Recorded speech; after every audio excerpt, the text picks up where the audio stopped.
Mi familia envió un mensaje grupal. Hablamos y decidimos que sería mejor que te fueras por ahora. No, gracias. Sin explicaciones. Solo una despedida. Dije, vale, lo entiendo. Lo respetaré y dejaré a la familia en paz. Cuídate. Esa noche, a las 3:17 de la mañana, cerré su fondo de 87,000 pesos con un solo clic. Tenía 89 llamadas perdidas en mi teléfono cuando salió el sol. El buzón de voz de mi papá preguntaba, ¿qué pasó? El banco lo suspendió todo. Esto sucedió hace más de un año, pero por fin estoy listo para contártelo. Disculpen si me alargo, pero necesito decir esto porque me ha estado molestando durante meses. Eran alrededor de las 7 de la tarde de un jueves por la noche. Recuerdo la hora exacta, ya que acababa de llegar a casa de una reunión con un cliente que duró 3 horas más de lo esperado.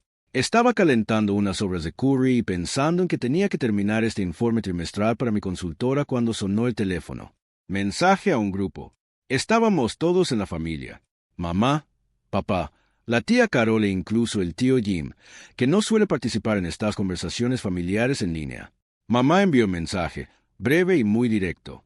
Hablamos de ello y creemos que es mejor que te mantengas alejado de la familia por ahora. Rebecca necesita un poco de espacio. Todos lo necesitamos. Miré mi teléfono un minuto entero. El microondas era lo único que hacía ruido en la cocina. Lo leí 3 veces para asegurarme de entenderlo. En 30 segundos, mi tía Carol me envió un emoji de pulgar hacia arriba. Así, sin más, me dieron un simple pulgar hacia arriba para eliminarme de la familia como si fuera un mal amigo. Tenían que bloquearme. El tío Jim envió una nota que decía, esto es difícil, pero necesario. Papá no dijo nada, lo cual me dolió más que si hubiera dicho mucho.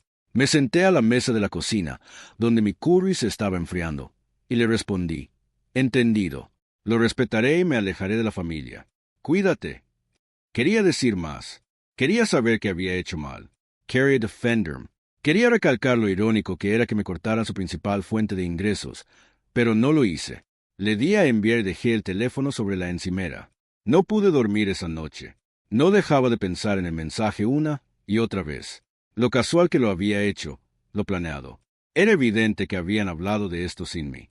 Todos hablaban de mi lugar en la familia, como si fuera un problema que necesitaba solución. Sobre las 3 de la mañana, mientras estaba tumbado mirando al techo, algo hizo clic. Bien, querían que me fuera. Me iría sin dudarlo. Me levanté de la cama, tomé mi computadora portátil y entré en la cuenta conjunta de la que había estado a cargo durante 5 años. La que ayudó a mamá a pagar su insulina, ayudó a papá a pagar su hipoteca y mantuvo el apartamento de Rebecca en funcionamiento cuando su trabajo de diseño gráfico independiente se agotó durante meses. La cuenta que tenía 3,247 pesos en ella en ese momento, con mi pago mensual automático de 1,500 pesos programado para la mañana siguiente. Detuve la transferencia automática. Después de eso, transferí el resto del dinero a mi cuenta corriente personal. Después de eso, cerré toda la cuenta. Solo me tomó alrededor de 10 minutos hacerlo todo. A las 3:17 de la mañana, unos pocos clics del mouse terminaron con 5 años de ser financieramente responsable. Al amanecer, mi teléfono se volvió completamente loco. Cuando lo revisé a las 8 de la mañana, tenía 89 llamadas perdidas. Papá dejó un mensaje de voz que lo hizo parecer asustado y nervioso. ¿Qué pasó, hijo? El banco puso todo en espera. La receta de mamá no se procesó. El pago de la hipoteca no se realizó. Algo sobre falta de dinero. ¿Estás bien? ¿Por qué hiciste esto? Por favor, llámame enseguida. Me llegaron muchos mensajes. 2. Mamá, la farmacia dice que no tienen dinero para mi insulina. Hola, Rebecca. ¿Qué pasa con el cheque de mi casa que rebotó? ¿Le pasó algo a la cuenta? Acabo de enviar un SMS al chat grupo. Respeto tu decisión de irte, pero aquí está el asunto. No tenía ni idea de lo que acababan de hacer. No sabían cuánto yo, en silencio, lo estaba manteniendo todo bajo control. Esa declaración me pareció una traición porque los había estado apoyando económicamente durante años sin pedir nada a cambio, ni siquiera respeto ni agradecimiento. Esta es la historia. La narrativa de cómo me convertí en el sostén económico de mi familia y lo que pasó cuando decidieron cortarme el suministro mientras aún esperaban que llegara el dinero. Tuve que retroceder unos 5 años para comprender por qué ese mensaje grupal me pareció una puñalada en el pecho. Fue entonces cuando todo empezó a ir mal para mi familia. Y por alguna razón, me convertí en quien tenía que abordar problemas que yo no había creado. Rebecca no estaba bien de la cabeza. En los últimos 18 meses, esta era su segunda vez en el hospital por ansiedad y tristeza agudas, y llevaba semanas ingresada cuando papá finalmente me llamó. A las 9 de la noche, mi teléfono sonó mientras estaba en mi escritorio trabajando hasta tarde en una propuesta para un cliente. Cuando vi a papá llorando en el estacionamiento de una farmacia, se me aceleró el corazón porque rara vez llora. Hijo, no va a sobrevivir. Continuó con la voz quebrada. No la dejarán entrar al programa intensivo sin pago por adelantado y nos hemos quedado sin dinero. La compañía de seguros está luchando contra todo, diciendo que no es médicamente necesario. No sé qué hacer. Podía oír a mamá llorando de fondo y a papá intentando contenerse mientras explicaba que Rebecca había estado teniendo ataques de pánico tan fuertes que no podía salir de su apartamento durante días seguidos. Perdió su trabajo en la empresa de marketing porque dejó de ir a trabajar. No le quedaba dinero. Habían gastado todo su dinero en apoyarla durante la catástrofe inicial. Yo tenía 27 años y trabajaba a un horario de locos como consultor de empresas. Ganaba un buen sueldo, unos $85,000 al año, lo que me parecía mucho dinero, ya que crecí en un hogar con problemas económicos constantes. Ni siquiera lo pensé esa noche. Ingresé a mi cuenta de ahorros y envié $15,000 directamente a la institución de tratamiento. En una sola transacción, mis ahorros de emergencia se acabaron. Cuando Rebecca mejoró después de 3 meses en el programa, todos dijeron que era un milagro. Volvió a casa con mejor aspecto y habló de maneras de afrontar las cosas y de cómo funciona la terapia. Todos en la familia pensaron que era un milagro, pero nadie dijo nunca que yo lo hubiera logrado. Nadie se ofreció a devolverme el dinero tampoco. La verdad es que no me lo esperaba, pero habría sido maravilloso recibir algún reconocimiento. Pero eso fue solo el principio. A mamá le diagnosticaron diabetes tipo 2 en 6 meses y los precios de sus medicamentos se dispararon. A papá le redujeron las horas en el almacén donde había trabajado durante 15 años. Una reestructuración corporativa que eliminó la mitad de los empleos a tiempo completo. Me llamaban cada vez que algo salía mal, como cuando llegaba una nueva factura o había una crisis. Al principio, eran pequeños detalles. Este mes solo son $300. La próxima vez lo solucionaremos.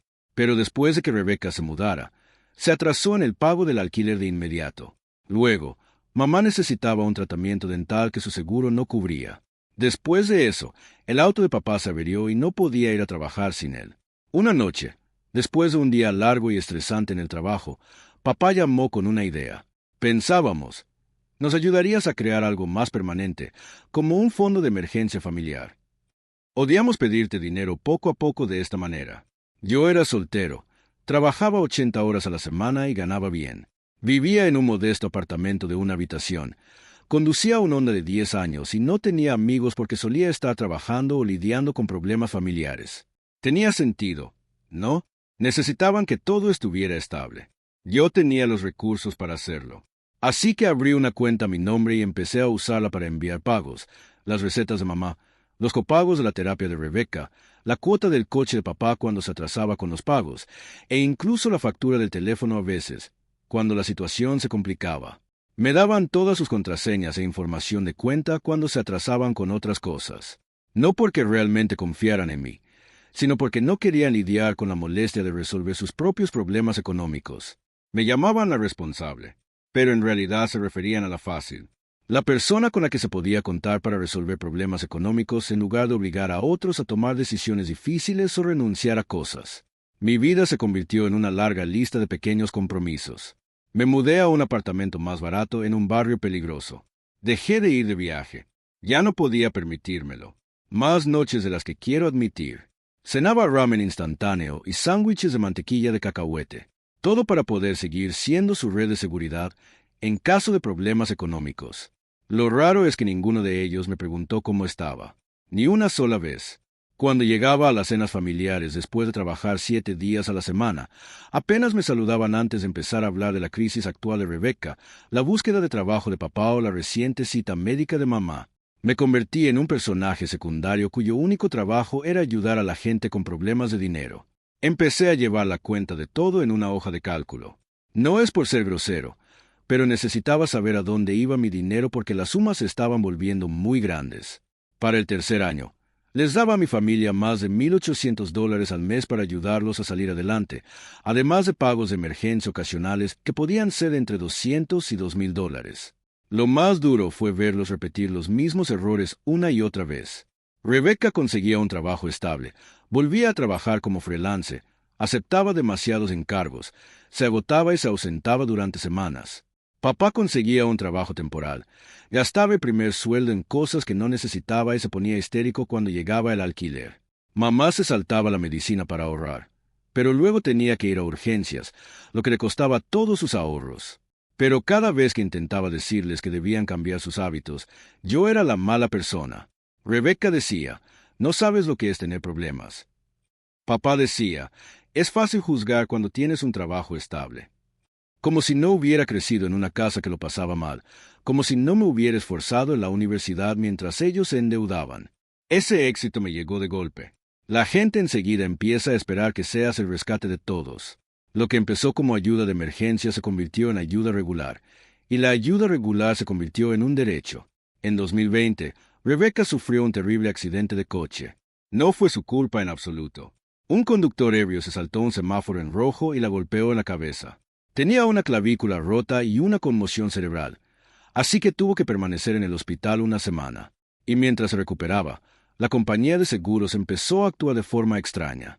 Querían discutir sobre la responsabilidad, posponer los pagos y, en general, hacerle la vida más difícil mientras ya estaba en fisioterapia y bajo estrés. Acabo de pagarle al abogado de lesiones personales $5,000 para que siguiera adelante con el caso. La abogada era una mujer inteligente que declaró de inmediato que el caso era pan comido después de ver el informe policial. Sin embargo, podría tardar 18 meses en llegar a un acuerdo. Rebecca no podía trabajar por las lesiones en la cabeza y, al mismo tiempo, sufría ataques de pánico al conducir. Entonces, Rebecca se mudó con Tyler, quien, sin duda, no era una buena persona. Lo conocí una vez en una barbacoa familiar y enseguida me dio mala espina. Era de esos individuos que hablan maravillas de su negocio, pero nunca parecen ganar dinero. Cuando salíamos, pedía comida cara, pero nunca tenía su dinero. Típico comportamiento de gorrona. Pero Rebecca estaba completamente enamorada. Se mudó a su piso y le dijo que iban a montar una agencia creativa juntos. A los 3 meses descubrió que la había estado engañando con su exnovia y que usaba sus tarjetas de crédito para financiar sus ideas de negocio. Lo dejó en mitad de la noche solo con su portátil y su equipaje. Le envié $1,200 para un motel y comida mientras buscaba un nuevo sitio donde vivir. Después, le pagué el primer mes de alquiler y la fianza cuando encontró un estudio. Nunca recuperé nada, pero al menos estaba a salvo. Nunca preguntaron cómo conseguían tanto dinero.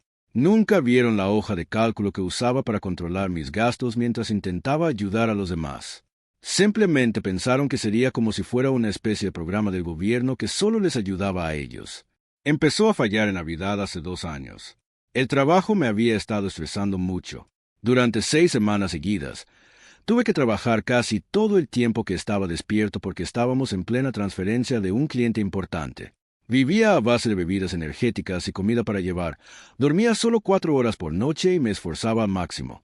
Rebecca me envió un mensaje el 23 de diciembre para preguntarme si podía comprarle llantas nuevas para Navidad.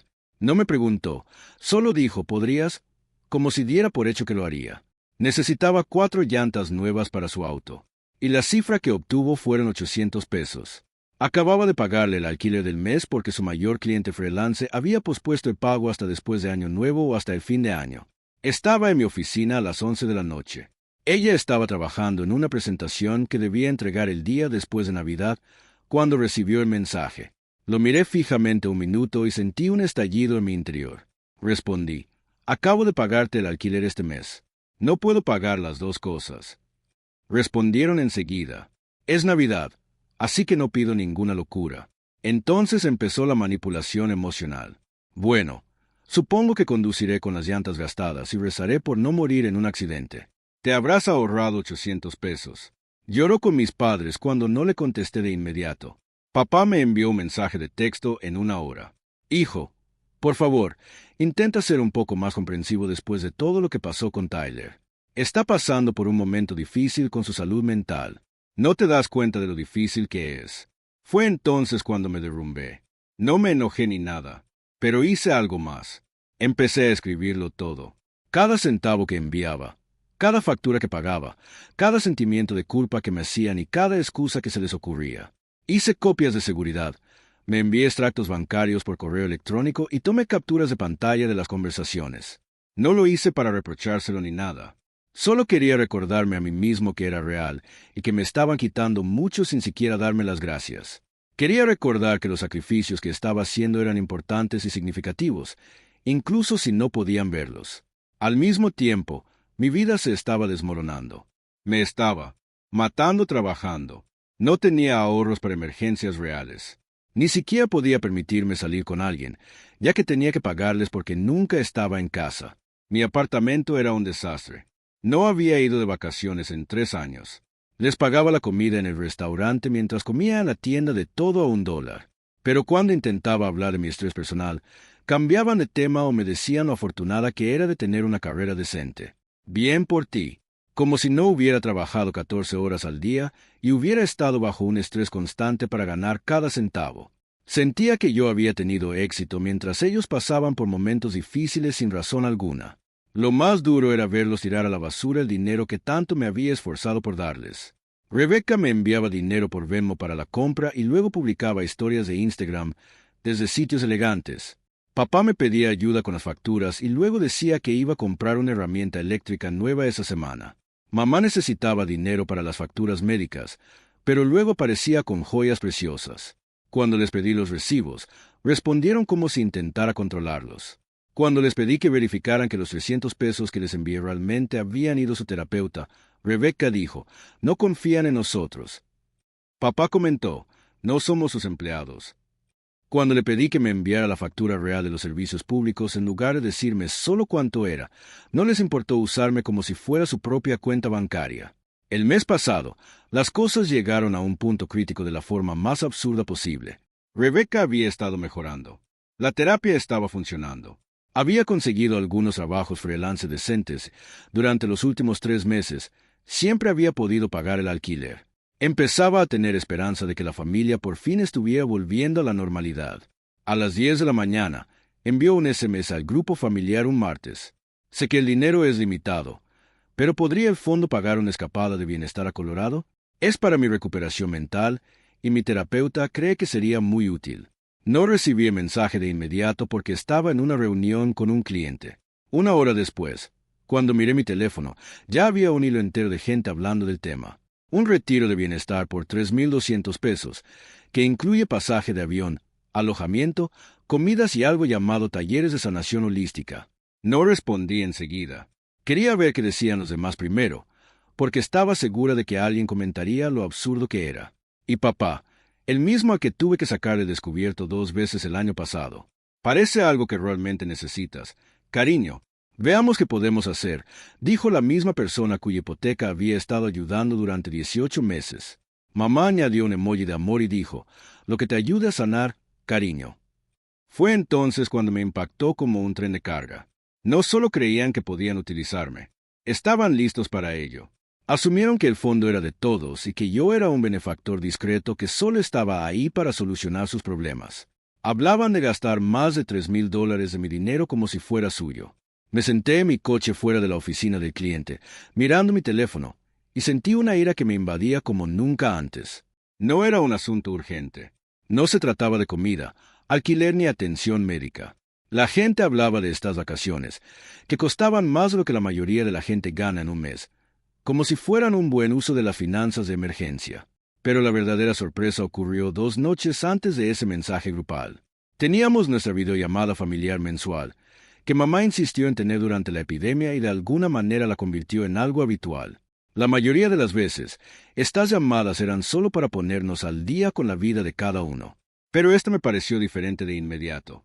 Me alegré de finalmente tener buenas noticias para compartir. Acababa de conseguir un gran cliente en el trabajo, una corporación de Fortune 500 que quería que administráramos toda su tecnología digital. Proyecto de transformación. Era realmente grande, tan grande que podría cambiar tu carrera. El tipo de acuerdo que me conseguiría un ascenso. Con el tiempo, me daría más dinero. Hola, chicos, tengo buenas noticias. Empecé, pero mi padre me interrumpió a media frase. Lo siento, hijo. ¿Podemos volver a hablar primero de las circunstancias de vida de Rebecca? No se siente cómoda donde está ahora y realmente necesitamos averiguar qué hacer a continuación. Rebecca intervino. Sí, hubo otro allanamiento en mi edificio la semana pasada, y mi casero no está haciendo nada para que sea más seguro. Cada vez que oigo ruidos en el pasillo, me dan ataques de pánico. Quería mudarla a un barrio mucho más bonito, uno que fuera mucho mejor. Pasamos los siguientes 45 minutos mirando anuncios de apartamentos en línea. Todos hablaban de encimeras de granito, lavandería en el apartamento y acceso al gimnasio, y los apartamentos costaban entre 800 pesos y 1,200 pesos más al mes que su estudio actual. Cuando por fin pude volver a contarle a mamá las novedades de trabajo, me dijo, «¡Qué bien, cariño!». Y luego volví a hablar de los planes de mudanza de Rebecca, y fue entonces cuando lo dije con suavidad y sin levantar la voz. Quizás alguien más debería ayudarme. El silencio era bastante frío. Se oía caer un alfiler durante toda la videollamada. Parecía como si hubiera dicho algo grosero al decir que no debería ser la única que arreglara las cosas. Mamá fue la primera en intervenir. Lo haríamos si pudiéramos, cariño, pero eres la única que está realmente estable ahora mismo. Estable. Otra forma de decir útil. Otra forma de decir la única con dinero que podemos llevar. Rebecca empezó a llorar. Lágrimas de verdad. No puedo creer que estés convirtiendo esto en un problema de dinero cuando hablo de mi seguridad. Pensé que las familias estaban hechas para ayudarse mutuamente. Papá intentó ser el pacificador. Rebecca, tu hermano ha hecho mucho por nosotros. Pero hija, tienes que saber que ahora mismo está débil. No podemos dejarla sola cuando necesita ayuda. Déjenla en paz. Poner límites era como dejar a alguien atrás, como si obligar a otros adultos a lidiar con sus propios problemas fuera cruel. Le dije que tenía cosas que hacer y colgué temprano esa noche. Pero después de eso, pasé horas en mi oficina en casa revisando mi hoja de cálculo financiera. Durante 5 años, regalé 87,421 pesos. 13 de mi propio dinero, casi 90,000 pesos sin hacer preguntas ni agradecer. Creyeron que era egoísta a proponer que alguien más podría ayudar. Esa comunicación grupal llegó 2 días después. Creemos que es mejor que te vayas por ahora. Más tarde, me di cuenta de que la llamada era una trampa. Ya habían decidido dejarme fuera, quizás para poder tomar decisiones financieras sin mí. Querían que me fuera para poder autorizar el retiro de salud de Rebecca y ver cómo pagar las mejoras de su apartamento sin tener que lidiar con mi mala actitud. No sabían que al sacarme también cortaría el dinero. Pensaban que eran 2 cosas diferentes. 5. El momento de pagar. Las repercusiones fueron inmediatas y muy graves. Los avisos de sobregiro empezaron a llegar como una avalancha 36 horas después de cerrar la cuenta. El miércoles por la mañana, el farmacéutico de mamá la llamó para decirle que le habían denegado el pago de la receta. La compañía hipotecaria llamó a papá al trabajo delante de sus compañeros para preguntarle por el pago que no se había realizado. El casero de Rebecca le envió un mensaje de texto sobre el cheque de alquiler sin fondos y le envió una foto de la notificación de fondos insuficientes de su banco, pero me siguieron llamando una y otra vez. Mi teléfono vibraba cada pocos minutos con mensajes que se volvían cada vez más frenéticos. En 2 horas, mamá llamó 17 veces. Rebecca dejó un mensaje de voz que empezaba con un susurro y terminaba con sus gritos. ¿Por qué hiciste esto? Sabías que necesitaba ese pago para el domingo. Mi casero me amenaza con echarme. Me vas a dejar en la calle. Los mensajes eran bastante malos. Papá enviaba un mensaje de voz tras otro como si se estuviera volviendo loco. La hipoteca no se realizó. Hijo, el banco nos cobró 35 pesos por falta de fondos y ahora también nos falta dinero para el mes que viene. Creí que te encargaste del pago de seguro, pero también rebotó. El seguro del auto venció, y ahora nos dicen que tenemos que pagar el doble para recuperarlo. ¿Qué hiciste con la cuenta de servicios públicos? Kame dice que llevamos 3 meses de retraso, pero pensé que te encargabas de eso. El banco nos bloqueó la cuenta corriente. Observaron que todas las transferencias fallidas levantaron muchas alarmas. Tienes que arreglar esto de inmediato. Por favor, arréglalo. Sentí que había roto algo cuando lo único que querían que hiciera era dar un paso atrás. La desesperación en sus voces era algo que nunca había oído. Durante 5 años, había estado evitando discretamente que estas circunstancias ocurrieran. Como siempre estaba ahí para ayudarlos, nunca tendrían que afrontar todas las consecuencias de sus decisiones financieras. Ahora estaban en caída libre y comprendieron al instante lo alto que habían llegado. Mamá dejó este triste mensaje de voz. No entiendo qué está pasando. Cariño, cuando fui a buscar mi insulina, me dijeron que la cuenta estaba cerrada.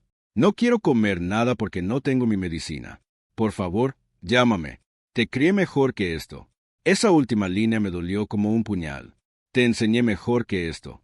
Como si no saber las reglas financieras básicas fuera un fracaso moral de mi parte. Organizaron una reunión de Zoom para toda la familia el jueves por la noche. Supe enseguida que era una trampa cuando me uní. La cara de mamá estaba pálida y cansada. Papá caminaba de un lado a otro detrás de ella como un animal enjaulado. Las mejillas de Rebecca estaban mojadas por las lágrimas. La tía Carol también estaba allí, sentada erguida con sus perlas como si estuviéramos en un tribunal de familia. Parecía extraño que el tío Jim estuviera al teléfono porque eso nunca ocurría a menos que alguien hubiera muerto. ¿Qué nos hiciste? Rebecca empezó antes de que pudiera tener mi cámara lista. Nos dejaste después de todo lo que hemos pasado juntos. Respiré hondo e intenté mantener la calma después de todo lo que significamos el uno para el otro. Me enviaste un mensaje grupal ordenándome que dejara la familia. Hago lo que quieres. Mamá dijo que no nos referíamos al dinero. Solo pensábamos que necesitabas un tiempo lejos de los problemas de Rebecca. Nunca hablamos de dinero. Añadí, me dijiste que me alejara de la familia. El dinero era parte de mi participación en la familia. Si querías que no participara en las decisiones familiares, pero aún querías mi apoyo económico, deberías haber sido más claro. Papa intervino. No, sis Tana. ¿Sabes a qué nos referíamos? No, de verdad que no, porque todos hablaron de mí y tomaron una decisión sin mi presencia. Pensaron que era malo para la salud mental de Rebecca, malo para la familia o cualquier otra cosa. Así que me fui por completo. Fue entonces cuando Rebecca perdió la cabeza. ¿Qué has hecho por nosotros? ¿Te refieres a después de que pagué tu alquiler? Pagué tu terapia, me ocupé de tu emergencia y me trataron fatal por negarme a tu retiro de bienestar. Solo se oía el llanto de Rebecca en la habitación. Actúas como si nunca nos hubieras importado. Mamá lo susurró suavemente. Pero lo hicimos. Lo hacemos. Son parte de la familia. ¿En serio? Dije. ¿Cuándo fue la última vez que alguno de ustedes me preguntó cómo estaba? ¿Cuándo fue la última vez que alguien se ofreció a ayudarme con algo? ¿Cuándo fue la última vez que alguien me dio las gracias? Más silencio. Fue entonces cuando compartí mi pantalla con ellos y les enseñé la hoja de cálculo. 5 años de registros financieros, incluyendo cada pago, factura y transferencia de emergencia, se guardaron con sumo cuidado. Pagos de seguros, facturas médicas, alquiler, reparaciones de autos, honorarios legales, electricidad, comestibles, copagos de terapia y recetas son ejemplos de contribuciones mensuales. La cantidad hasta ahora es de 87,421 pesos. 13 no hubo sonido. Tartamudeé sus caras mientras pensaban en la cifra. Papá estaba boquiabierto. Mamá parecía que iba a vomitar. Rebecca había dejado de llorar y solo miraba la pantalla. Mamá exclamó, «Nos han estado vigilando, alarmados». No, dije, he estado controlando mis gastos. He estado intentando entender por qué no puedo irme de vacaciones, comprar muebles bonitos o ahorrar para la jubilación. En esto se ha ido mi dinero. La tía Carol me llamó la atención por primera vez. $87,000. ¿Cómo es posible? Dije que era muy fácil. El tratamiento de Rebecca costó $15,000. La hipoteca de su padre, $8,000. Las facturas médicas de su madre, $12,000. El depósito y el alquiler de su apartamento, $6,000. Sus honorarios legales, $5,000. Y la reparación y el seguro de su coche, $10,000. La lista sigue y sigue. Papá intentó hacernos sentir mal. Somos parents. La familia se ayuda. Eso no tiene precio. Estaba de acuerdo contigo. La familia se ayuda, pero esto no ha funcionado. Ha sido útil. Todos ustedes seguían cometiendo los mismos errores financieros porque sabían que yo los ayudaría si caían. Nunca tuviste que aprender de tus errores, ya que no los hubo. Rebecca pudo hablar de nuevo. ¿Y qué? ¿Vas a dejar que lo perdamos todo? ¿Vas a dejar que mamá se quede sin sus medicinas? ¿Vas a dejarme vivir en la calle? Voy a dejar que cada uno afronte sus propios problemas como adultos. Respondí, igual que yo afronto los míos. Mamá, tú no tienes problemas como los nuestros. Me dijo, tienes un buen trabajo. Sabes mucho. No tienes problemas de salud mental. Trabajo 80 horas a la semana para pagar mi vida y la tuya. Le dije, llevo 3 años sin vacaciones. Ceno ramen y vivo en un apartamento horrible para pagar tus facturas. ¿Crees que no tengo estrés? Asumes que no tengo problemas. La diferencia es que los resolví yo misma en lugar de llamar a alguien para que lo solucionara con dinero. La llamada terminó con Rebeca sollozando. Mamá decía que había cambiado y que el dinero me había vuelto fría. Y papá prometía que encontrarían una solución sin mí. El dinero no me había vuelto fría. Que me usaran me había vuelto inteligente. Pensé que cortar con ellos sería el fin. Pero empeoró. Muchísimo. 10 días después de esa llamada de Zoom, recibí un correo de una cuenta de Gmail desconocida sin asunto. Solo un montón de capturas de pantalla. Adjunto. El aviso de desalojo de Rebeca con fecha para la semana siguiente. Advertencias de la compañía eléctrica tanto para la casa de mis padres como para el apartamento de Rebeca. Solicitudes de crédito denegadas. Parece que habían estado intentando conseguir préstamos, tarjetas de crédito, cualquier cosa para reemplazar mi apoyo financiero. Se estaban desmoronando rápidamente y, de alguna manera, seguía siendo culpa mía. El correo electrónico no estaba firmado, pero estoy bastante seguro de que era de la tía Carol, basándome en el tono pasivo-agresivo de los nombres de los archivos. ¿Qué provocaste un JPG? Y así es como se ve alejarse. PNG. Entonces mamá apareció en mi oficina un viernes por la tarde. Estaba en una reunión con un cliente cuando mi asistente llamó a la puerta con aspecto incómodo. Tu madre está aquí, susurró. Dice que es una emergencia. Mamá estaba pálida, temblando, y sostenía un sobremanila como si fuera su última esperanza. Parecía muerta. Había perdido peso. Tenía arrugas en la ropa, y nunca antes había visto esa mirada de desesperación en sus ojos. Cuando la llevé a la sala de conferencias, dijo, no sabía a dónde más ir. Vete porque no podemos pagar la luz y hace frío en casa. Tu papá está durmiendo en el sofá. Rebeca no ha salido de su habitación en días porque le da vergüenza hablar con su casero. Hemos solicitado ayudas, pero todas tardan semanas y necesitamos ayuda urgente. Abrió el sobre y colocó un fajo de facturas como si estuviera repartiendo cartas. Avisos de facturas vencidas, últimas advertencias y amenazas de cortar el servicio. La suma era desorbitada. Necesitan más de $4,000 de inmediato para proteger sus servicios y el apartamento de ser cortados. Entonces jugó su última carta. Yo te crié. Yo te hice vivir. Yo te puse los pañales. Te desvelaste cuando estabas enfermo. Trabajaste 2 turnos para pagar tu ropa escolar. Así es como nos pagas, dejándonos sufrir cuando podrías haber ayudado. Me reí de verdad. No porque fuera gracioso, sino por lo atrevido que fue. Me diste la vida y luego pasaste 30 años intentando hacerme sentir que te la debía. Me enseñaste que la familia significa renunciar a todo por personas que no renunciarán a nada por ti. Ella respondió, eso no es justo. Y se le saltaron las lágrimas. Te ayudaríamos si pudiéramos. Cuando la interrumpí. ¿Cuándo has estado ahí para mí? ¿Cuando tenía 3 trabajos para pagar la escuela? ¿Cuándo comía pasta todas las noches para enviarte dinero para la compra? ¿Cuándo no he tenido una cita en 2 años porque tengo que dar todo mi dinero extra para los problemas de tu familia? No sabía qué decir, pero el verdadero shock llegó una semana después. Era sábado por la mañana y por fin pude desayunar tranquilamente en casa por primera vez en años. Entonces llegó un sobregrueso por correo, con membrete bancario que decía investigación urgente de fraude. Había 20 páginas de documentación sobre una solicitud de préstamo comercial que su sección de fraude había identificado. Alguien usó mi identidad, número de seguro social y el número de identificación fiscal de la cuenta del fondo familiar para solicitar $80,000. Rebecca Grace Recovery Services LLC era el nombre de la empresa. Los documentos decían que era una consultora que ayudaba a las empresas con su salud mental. Nada cierto. La firma en la solicitud se parecía a la mía, pero era lo suficientemente diferente como para que un perito calígrafo pudiera decir que era falsa. Mamá y papá figuraban como avalistas, lo que sugería que estaban directamente involucrados en este plan. El préstamo podría haberse aprobado si no hubiera cerrado esa cuenta cuando lo hice. Parece que llevaban semanas o incluso meses planeándolo. No solo se estaban aprovechando de mí, estaban intentando hacerme quedar como si hubiera contraído una deuda que nunca consentí. La idea de alejarme de la familia no era solo un simple resentimiento, era una trampa planeada. Sáquenme de las negociaciones del fondo, pero guarden mi nombre y número de la seguridad social en el archivo. Denme el dinero y yo me encargaré de los asuntos legales y financieros. Pasé todo el fin de semana enviando informes a todos los que se me ocurrieron.